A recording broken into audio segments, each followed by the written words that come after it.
Welcome all, कैसे हैं आप सब। तो आज हम करेंगे paper childhood and growing up, जो कि पेपर फर्स्ट बनता है एमडीयू का। मैक्सिमम मार्क्स इसके 80 रहेंगे थ्योरी के और 20 आपको पता है इंटरनल मार्क्स रहेंगे। फर्स्ट क्वेश्चन जो है 4-4 नंबर का, 4-4 नंबर के 4 क्वेश्चन होंगे शॉर्ट नोट वाले और बाकी 16 मार्क्स के। तो ज़्यादा डिले ना करते हुए चलिए स्टार्ट करते हैं। इस वीडियो को स्टार्ट करने से पहले एक मैं बात बताना चाहूँगी कि ये जो क्वेश्चंस हैं ये सब इम्पॉर्टेंट क्वेश्चंस हैं और इनको अगर हमने अच्छे से कर लिया तो आप बहुत अच्छे नंबरों से पास हो जाएंगे। तो चलिए स्टार्ट करते हैं। पहला क्वेश्चन बनता है शॉर्ट नोट में, Gardner's theory of multiple intelligence. Gardner's theory, ये थ्योरी है गार्डनर द्वारा दी गई। किसके बारे में दी गई है? इंटेलिजेंस के बारे में। और क्या कहती है ये थ्योरी? मल्टीपल मतलब एक्चुअली कई थ्योरीज दी गई हैं, आपके सिलेबस में आपने पढ़ा होगा। गार्डनर ने ये बोला कि जो इंटेलिजेंस होती है वो कई टाइप की हो सकती है, मल्टीपल, जैसे कि spatial, bodily kinesthetic, musical, linguistic, logical, interpersonal, intrapersonal और नेचुरलिस्टिक। आजकल एक नेचुरलिस्टिक भी नई जो है जोड़ दी गई है। स्पेशियल इंटेलिजेंस क्या होता है? जिसके अंदर हम स्पेस से रिलेटेड, स्पेस मतलब जगह से रिलेटेड या विजुअल्स से रिलेटेड जजमेंट, जिनमें स्पेशियल इंटेलिजेंस ज़्यादा होती है वो पजल्स को सॉल्व करने में या पैटर्न्स को रिकग्नाइज करने में अच्छे होते हैं। बॉडीली काइनेस्थेटिक इंटेलिजेंस क्या होती है? जिसमें मोटर कंट्रोल से रिलेटेड, मतलब फिज़िकल मूवमेंट, मोटर कंट्रोल से रिलेटेड, जैसे कि स्पोर्ट्स पर्सन होते हैं, ठीक है, एक्सीलेंट इनका फिज़िकल कोऑर्डिनेशन होता है। म्यूज़िकल इंटेलिजेंस नाम से ही पता चल रहा है क्या स्ट्रेंथ होती है इनकी, रिदम, म्यूज़िक। और क्या कैरेक्टरिस्टिक रहेगा? Appreciation for music, thinks in sounds, patterns. जो म्यूजिशियंस वगैरह होते हैं वो नोट्स का सोचते हैं, है ना, musical notes. Linguistic intelligence next है, इनका क्या होता है? वर्ड्स से खेलते हैं, ये शब्दों से, लैंग्वेज, राइटिंग, लिखना। लॉजिकल मैथमेटिकल ऑपरेशंस हैं, मतलब प्लस माइनस वगैरह करना, बड़ी जल्दी लॉजिक लगा के फटाफट से कैलकुलेशंस कर लेते हैं। उसके बाद है interpersonal intelligence.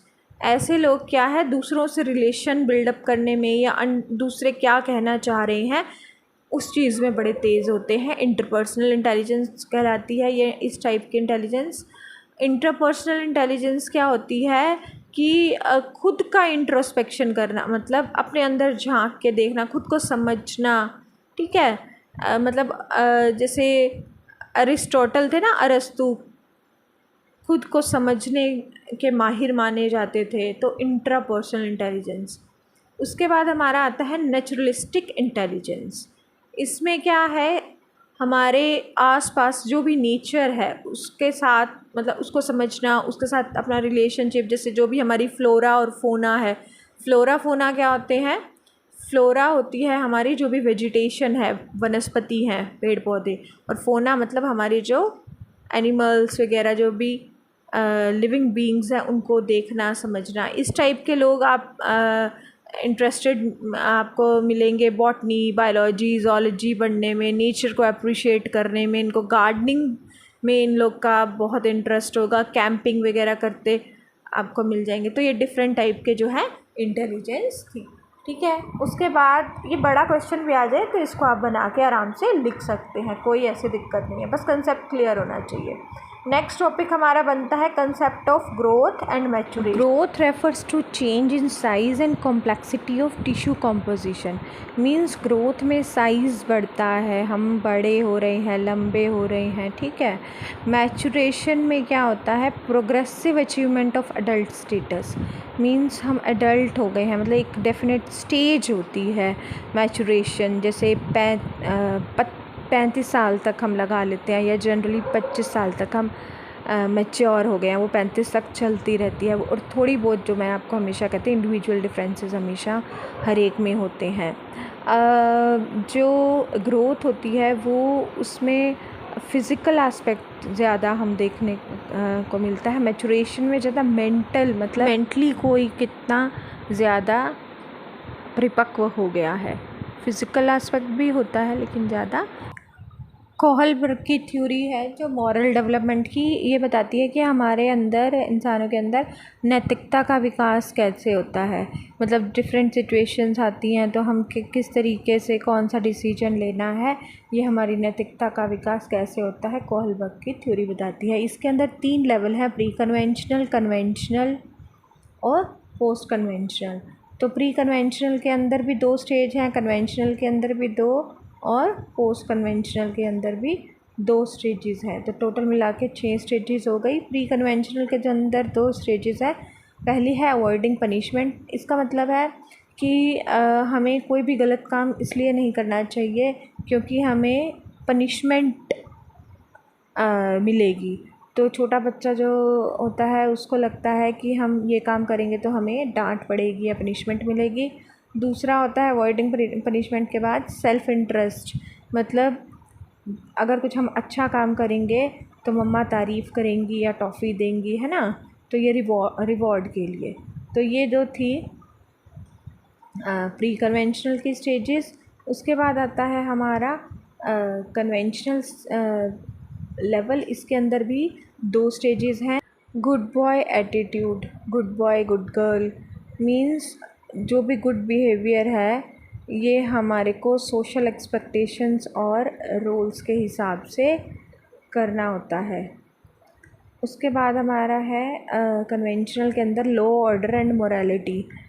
Moral reason consider societal rules, मतलब हमें कोई भी चीज़, कोई भी काम क्यों नहीं करना चाहिए, क्योंकि हमें सोसाइटी में लॉ एंड ऑर्डर बनाए रखना है। ये स्टेज पे हमें पता चल जाता है बड़े होते हैं तो। पोस्ट कन्वेंशनल के 2 हैं, पहला है सोशल कॉन्ट्रैक्ट और दूसरा है यूनिवर्सल प्रिंसिपल। सोशल कॉन्ट्रैक्ट के अंदर ये आता है कि जब हमें कोई भी ऐसा रूल सोसाइटी में जो बना हुआ है जो हमारे हित के लिए नहीं ठीक, तो हो सकता है हम उसको थोड़ा चेंज कर लें। और यूनिवर्सल प्रिंसिपल का मतलब है moral reasoning is based on universal ethical principle and justice. Means हम अपना डिसीजंस को बदल सकते हैं अपने हिसाब से, जो भी राइट्स या रिस्पॉन्सिबिलिटीज़ हैं ज़रूरत के हिसाब से हम कर सकते हैं उस काम को। जब हम बड़े होते हैं तो अपने हिसाब से हम हर। कंस्ट्रक्टिविज़म एक थ्योरी है जो ये बोलती है कि लर्नर जो होता है अपनी नॉलेज को खुद कंस्ट्रक्ट करता है एक्टिवली रादर पैसिवली, मतलब पैसिवली नहीं इंफॉर्मेशन को जस्ट लेता, बल्कि कंस्ट्रक्ट करता है कि किस पे बेस, जो भी उसके एक्सपीरियंस है एनवायरनमेंट पे, उनके बेसिस पे जो भी उसकी प्री एग्जिस्टिंग नॉलेज है जिसको कि स्कीमा बोला गया है। पियाजे की थ्योरी ये भी इम्पॉर्टेंट है कंस्ट्रक्टिविज़म के हिसाब से। उसके बाद नेक्स्ट हम टॉलमैन साइनलर थ्योरी को हम साइन गेस्टाल्ट थ्योरी भी कहते हैं या थ्योरी ऑफ पर्पसिव बिहेवियर, मतलब हम पर्पसिवली ही कोई बिहेवियर करते हैं, किसी पर्पस से ही कोई बिहेवियर करते हैं। इसके अंदर, इस थ्योरी के अंदर ये माना गया कि रीइंफोर्समेंट या पुनर्बलन मतलब ये नेसेसरी नहीं होता हर बार लर्निंग के लिए।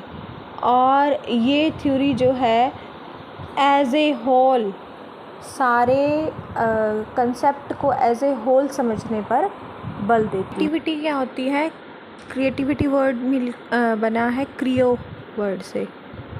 इसका मतलब होता है टू क्रिएट, यानी कुछ बनाना, मतलब कुछ नया रिलेशनशिप डिस्कवर करना, कोई नया आइडिया, कुछ भी क्रिएट करना, क्रिएटिविटी। इसके ना 3 बेसिक एलिमेंट्स होते हैं क्रिएटिविटी के, फ्लुएंसी, फ्लेक्सिबिलिटी और ओरिजिनलिटी। मतलब कोई भी चीज़ जो है ओरिजिनल हो, फ्लुएंसी हो, उसमें फ्लेक्सिबिलिटी हो, तो क्रिएटिविटी कहलाती है। क्रिएटिविटी कितने टाइप्स की होती है। क्रिएटिव चाइल्ड के करैक्टरिस्टिक क्या होंगे? वो अवेयरनेस ऑफ क्रिएटिविटी, उनको अवेयरनेस होगी क्रिएटिविटी की, एस्थेटिक वैल्यू होगी, इमेजिनेशन होगी, डे ड्रीमिंग के करैक्टरिस्टिक उनमें पाए जा सकते हैं, परसिस्टेंस, हाई एनर्जी, इंडिपेंडेंट और open mindedness, risk taking capacity उनकी बहुत ज़्यादा होती है, परसेप्शन, सेंसिटिविटी, इंटेंसिटी।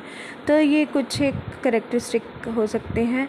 इसके अलावा डाइवर्जेंट थिंकिंग भी हो सकती है इनकी, डाइवर्जेंट भी बोल सकते हैं हम। डाइवर्जेंट थिंकिंग मतलब कि बहुत दिशाओं में सोचने वाले, जैसे ये ज़रूरी नहीं है कि कोई बच्चा अगर इंटेलिजेंट कम है, आईक्यू उसका बहुत ज़्यादा नहीं है, तो वो क्रिएटिव नहीं होगा, ऐसा नहीं होता। पर्सनैलिटी क्या होती है? पर्सनैलिटी हम आउटर जो हमारा लुक है या एक्सटर्नल एक्सपीरियंस है उसको हम पर्सनैलिटी नहीं कह सकते। पर्सनैलिटी को हम यूँ डिफ़ाइन कर सकते हैं, personality is characteristic pattern of thoughts, feelings, behaviour जो भी हम करते हैं that make a person unique, जो उसको एक यूनिक पर्सन बनाती है, वो होती है पर्सनैलिटी। पहला जो क्लासिफिकेशन है जंग का है, वो कहता है कि दो टाइप के पर्सनैलिटी होती है, इंट्रोवर्ट और एक्सट्रोवर्ट। इंट्रोवर्ट वो होते हैं जो कम बोलते हैं, अंदर ही अंदर रहते हैं, बोलते हैं ना कि बहुत शाई नेचर का है, बड़ा इंट्रोवर्ट है। एक्सट्रोवर्ट जो अपने आप को अच्छे से एक्सप्रेस कर देता है, वो इंट्रोवर्ट कहलाता है।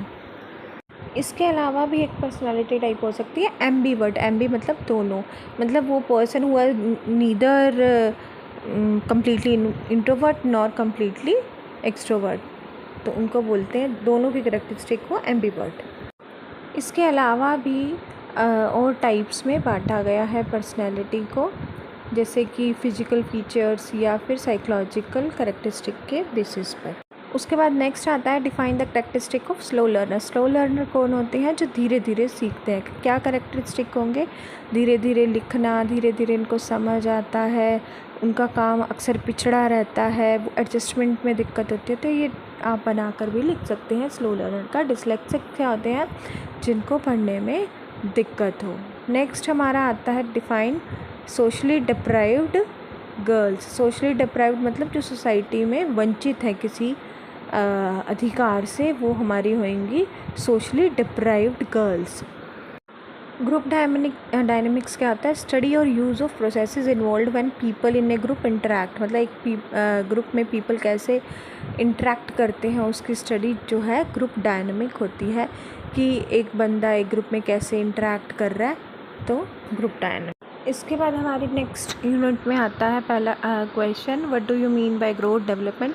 इसके लिए मैंने बहुत डिटेल में वीडियो बनाई हुई है, लिंक मैं आपको डिस्क्रिप्शन में दे दूँगी। नेक्स्ट हमारा टॉपिक आता है पियाजे concept of cognitive development. Jean पियाजे ने अपनी फेमस थ्योरी कोग्निटिव डेवलपमेंट की दी थी, जो इन्फेंसी से एडल्टहुड के डिफरेंट स्टेजेस के बारे में बताती है कि कोग्निटिव डेवलपमेंट कैसे होता है। कोग्निटिव डेवलपमेंट मतलब कोग्निशन का डेवलपमेंट। कोग्निशन का मतलब क्या होता है? जो भी हमारे मेंटल डेवलपमेंट से रिलेटेड जो भी चीज़ें हैं, जैसे इमेजिनेशन है या रीजनिंग है या मेंटल प्रोसेसेस हैं, उनके बारे में बताया। तो इसने कई टर्म्स यूज़ करी, जैसे स्कीमा क्या होता है, जो भी हमारे पहले से दिमाग के अंदर नॉलेज होती है उसको स्कीमा कहते हैं, उसके अंदर हम और भी नॉलेज एकोमोडेट कर सकते हैं। तो किस तरीके से एनवायरनमेंट से इंटरेक्ट करके एक बच्चा ज्ञान लेता है, सिंपल शब्द में हम ये कह सकते हैं, जीन पियाजे ने बताया। और डिफरेंट स्टेजेस का जैसे मैं बता रही हूँ, इन्होंने बताई एक तो सेंसरी मोटर स्टेज जो बर्थ से 2 इयर्स तक होती है, प्री ऑपरेशनल स्टेज 2 ईयर्स से 7 इयर्स, कॉन्क्रीट ऑपरेशनल स्टेज 7 से 11 और फॉर्मल ऑपरेशन जो है 12 साल तक, जब तक यानी बच्चा प्यूबर्टी अटेन करता है तब तक। ये स्टेजेस डिफरेंट स्टेजेस बताइए और डिफरेंट इसमें जो है कोग्निटिव डेवलपमेंट के बारे में। Relative role of heredity and environment in development, कि हमारे डेवलपमेंट में हेरिडिटी का क्या रोल है और एनवायरनमेंट का क्या रोल है। तो हम ये नहीं कह सकते कि फ़लाँ फ़लाँ जो भी कोई भी करैक्टरिस्टिक है किसी बच्चे की, वो हेरिडिटी की वजह से है या फिर सिर्फ एनवायरनमेंट की वजह से है, क्योंकि दोनों का ही इफ़ेक्ट एक इंसान पर होता है, हेरिडिटी का भी और एनवायरनमेंट का भी। बहुत सारे एक्सपेरिमेंट्स करे गए, बहुत कहानियाँ टाइप्स में भी आपकी बुक में मिल जाएंगी कि किस तरीके से एक्सपेरिमेंट्स करे गए कि एक हाई आईक्यू वाले पेरेंट का जो बेबी है फर्दर हाई आईक्यू वाला हुआ, या डॉक्टर थे या जो इंजीनियर थे बहुत पढ़े लिखे थे, उनके बच्चे जो हैं अच्छी आईक्यू वाले ही हुए। एक आध कोई चांस था जो आगे बच्चों में कोई ऐसा ख़राब बच्चा निकला जो कम आईक्यू वाला था, या कोई और ऐसा उसमें वो पाया गया दोष। लेकिन इसी तरीके से और एक्सपेरिमेंट करे गए जिनका कम आईक्यू था या कोई ऐसे कामों में संलिप्त थे, उनकी आगे फर्दर उनकी जनरेशन्स को भी स्टडी किया गया और ये पाया गया कि हेरिडिटी का कैसा रोल होता है। तो हेरिडिटेरियंस यही कहते हैं कि हेरिडिटी का ज़्यादा रोल होता है। एनवायरमेंटलिस्ट बोलते हैं कि जैसे वॉटसन थे बहुत बड़े एनवायरमेंटलिस्ट, वो बोलते थे कि हम मुझे कोई भी बच्चा दो, मैं उसको वही बनाऊंगा जो आप कहेंगे।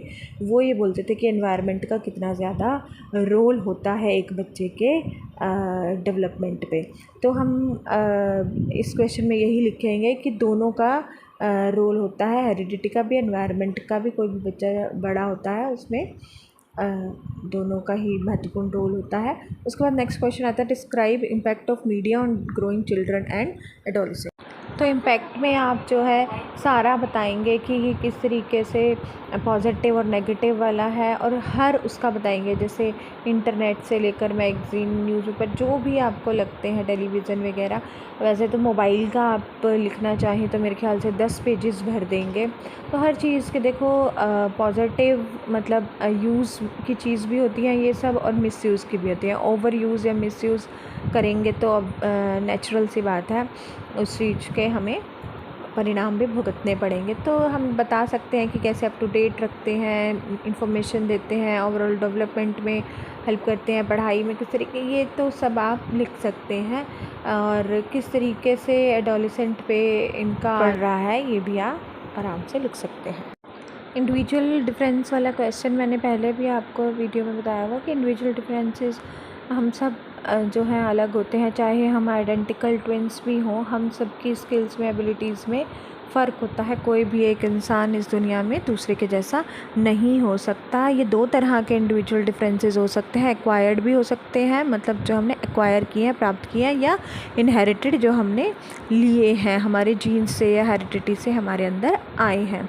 तो डिफरेंट कारण हो सकते हैं हमारे इंडिविजुअल डिफरेंसेस के। एजुकेशन हो सकता है, कास्ट, रेस, कल्चर, नेशन हो सकता है, उसके अलावा हमारी age, individual differences, heredity, environment के कारण तो है ही हैं।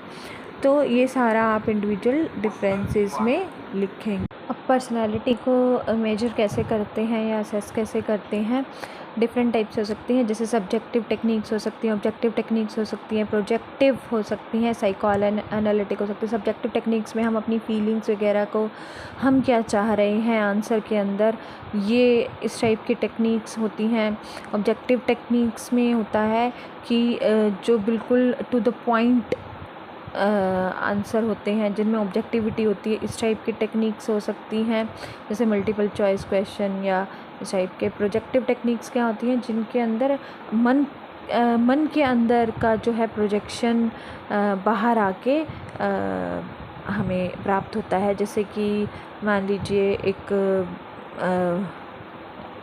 रोशा की एक टेक्निक है, जिसके अंदर हम एक कागज़ लेते हैं, इंक डालते हैं, उसको फोल्ड करते हैं और फिर देखते हैं कि क्या फेस पे क्या आपको लग रहा है कि ये किस चीज़ की फ़ोटो है, तो मन के अंदर क्या है।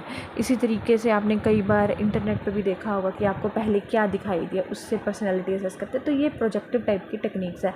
या कोई भी वर्ड बोलने के लिए कहा जाता है, जैसे फूल बोलते ही मैंने बोला फूल, और आपको बोला कि मैंने फूल या फ्लावर बोलते ही आपके माइंड में एकदम से क्या आया, धर्म बोलते ही एकदम से क्या आया, प्यार बोलते ही एकदम से जो इंस्टेंट रिएक्शन है वो अंदर मन का जो है मापने के लिए ये प्रोजेक्टिव टेक्निक्स होती हैं। साइको एनालिटिक टेक्निक्स या मेथड्स होते हैं जिसमें साइकोलॉजिकली एनालाइज किया जाता है, मतलब बारीकी से अध्ययन किया जाता है साइकोलॉजिकली। ये वो तरीके होते हैं जो कि फ्रॉइड ने दिया था, जिसमें इड, ईगो वगैरह आप पढ़ते हैं सुपर।